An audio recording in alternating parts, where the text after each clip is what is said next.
नमस्ते, मेरा नाम निकिता मिश्रा है और आप देख रहे हैं बोलता हिंदुस्तान। ईरान इजराइल अमेरिका जंग अब लगातार बड़ी होती जा रही है। परमाणु युद्ध की तरफ यह जंग बढ़ती जा रही है। एक बड़ी खबर निकलकर सामने आ रही है। यूनाइटेड नेशन के एक अधिकारी हैं जिन्होंने इस्तीफा देते हुए इस बात को कहा है कि परमाणु हमले की तैयारी हो रही है। यह युद्ध की बहुत बड़ी खबर है। लगातार यह बातें कही जा रही हैं कि सीज फायर होगा, सीज फायर होगा। अमेरिका ने 9 दिन का टाइम दिया था, लेकिन इस बीच ये बहुत बड़ा दावा किया गया है। उन्होंने कहा है कि यूनाइटेड नेशन खुद एक परमाणु हमले करने की तैयारी कर रहा है। ईरान इजराइल का युद्ध अब इतना आगे बढ़ चुका है कि यह सिर्फ 2 देशों की लड़ाई नहीं रह गया है, बल्कि दुनिया की सबसे बड़ी ताकतों की प्रतिष्ठा और दबदबे की लड़ाई बनता जा रहा है। कई लोगों को अब ऐसा लगने लगा है कि यह युद्ध केवल अमेरिका की रणनीति नहीं, बल्कि अमेरिका के राष्ट्रपति ट्रंप की प्रतिष्ठा का सवाल बन गया है। जब ट्रंप ने इस युद्ध में खुलकर समर्थन और दखल देना शुरू किया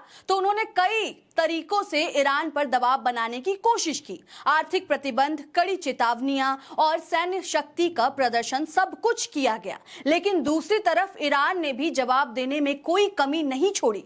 उसने अपने मिसाइल और सैन्य क्षमता का प्रदर्शन करके साफ संदेश दिया कि वह डरने वाला नहीं है। और अब हालात ऐसे हो गए हैं कि अमेरिका के अंदर ही लोग सड़कों पर उतर गए हैं। वे इस युद्ध और संभावित बड़े खतरे का विरोध कर रहे हैं। इसी तनाव के बीच सोशल मीडिया पर एक चौंकाने वाली खबर तेजी से वायरल हो रही है। दावा किया जा रहा है कि संयुक्त राष्ट्र ईरान पर परमाणु हमला करने की तैयारी कर रहा है।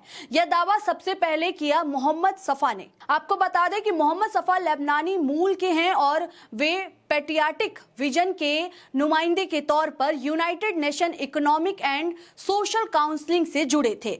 उन्होंने सोशल मीडिया प्लेटफॉर्म एक्स पर पोस्ट करते हुए अपने इस्तीफे की जानकारी शेयर करते हुए एक लंबा संदेश लिखा।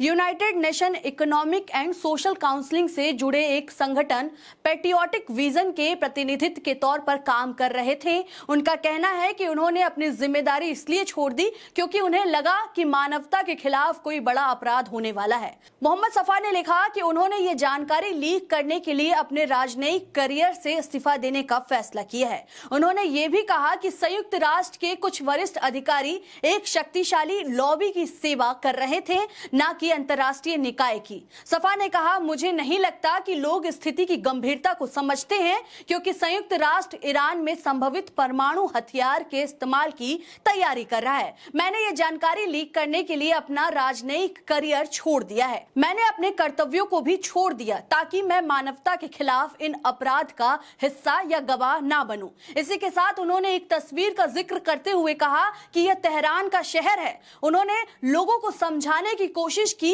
कि यह कोई खाली रेगिस्तान नहीं है, यह एक बड़ा शहर है जहां परिवार रहते हैं, बच्चे स्कूल जाते हैं, लोग नौकरी करते हैं और अपने सपने देखते हैं। तेहरान की आबादी लगभग 1 करोड़ है। उन्होंने अपने पोस्ट में कहा कि जरा कल्पना कीजिए कि अगर वॉशिंगटन डीसी, बर्लिन, पेरिस या लंदन जैसे बड़े शहर पर परमाणु हमला हो जाए तो वहां कितनी तबाही होगी।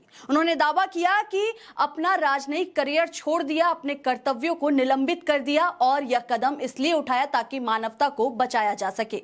उनका कहना है कि अगर समय रहते कदम नहीं उठाया गया तो दुनिया न्यूक्लियर विंटर यानी परमाणु सर्दी जैसी स्थिति का सामना कर सकती है। मोहम्मद सफा ने यह भी दावा किया कि अमेरिका में लगभग 1 करोड़ लोगों ने नो किंग के नारे के साथ विरोध प्रदर्शन किया। इसका मतलब यह है कि वहां के लोग भी युद्ध और संभावित परमाणु खतरे को लेकर चिंतित हैं। उनका संदेश साफ था, अभी कार्रवाई कीजिए, इस संदेश को दुनिया भर में फैलाइए, सड़कों पर उतरिए और मानवता के भविष्य को बचाइए। एक और सवाल, क्या सच में अमेरिका परमाणु हमला कर सकता है? सोशल मीडिया पर एक और यूजर कृष्णकांत ने भी बड़ा सवाल उठाया है। उन्होंने लिखा कि क्या अमेरिका ईरान पर न्यूक्लियर बम गिराने की योजना बना रहा है? जापान के बाद अब ईरान।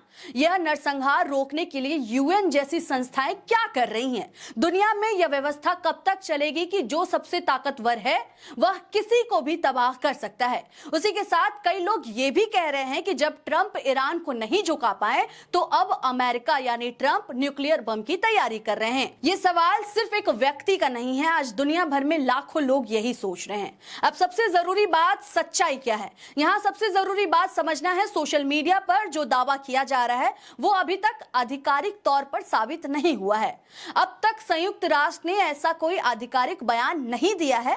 अमेरिका ने परमाणु हमले की कोई घोषणा नहीं की है और किसी विश्वसनीय एजेंसी ने इसकी पुष्टि नहीं की है। इसलिए यह खबर एक दावा है और कोई पक्की सच्चाई नहीं है। परमाणु हथियार का मतलब क्या होता है, आसान भाषा में समझिए। परमाणु हथियार दुनिया का सबसे खतरनाक हथियार होता है। अगर एक बड़ा परमाणु बम किसी शहर पर गिराया जाए तो लाखों लोग तुरंत मारे जा सकते हैं, पूरा शहर खत्म हो सकता है, कई सालों तक वहां रहना मुश्किल हो सकता है और दुनिया के मौसम पर भी इसका असर पड़ सकता है। इसी वजह से दुनिया में परमाणु हथियार का इस्तेमाल बहुत दुर्लभ है। इतिहास में अब तक केवल एक बार बड़े पैमाने पर इसका इस्तेमाल हुआ था, जब जापान के शहर हिरोशिमा और नागासाकी पर परमाणु बम गिराए गए थे। उसके बाद दुनिया ने इस खतरे को समझा और ऐसे हथियारों को रोकने के लिए कई नियम बनाए। अब सवाल यह है कि क्या दुनिया फिर वही गलती दोहराएगी? आज दुनिया एक ऐसे मोड़ पर खड़ी है जहां एक तरफ ताकत और राजनीति है और दूसरी तरफ मानवता और शांति। सवाल यह नहीं है कि कौन ताकतवर है, सवाल यह है कि क्या इंसानियत बची रहेगी, क्योंकि अगर परमाणु हथियार का इस्तेमाल हुआ तो जीत किसी की नहीं होगी, हार पूरी मानवता की होगी। जिस तरह से ये ट्वीट इस समय सोशल मीडिया पे, यानी मोहम्मद सफा का जो ये ट्वीट है इस समय सोशल मीडिया पे वायरल हो रहा है, चर्चा का केंद्र बना हुआ है, जिसमें उन्होंने कहा है कि आने वाले समय में शायद अमेरिका न्यूक्लियर बम का इस्तेमाल कर सकता है ईरान के लिए।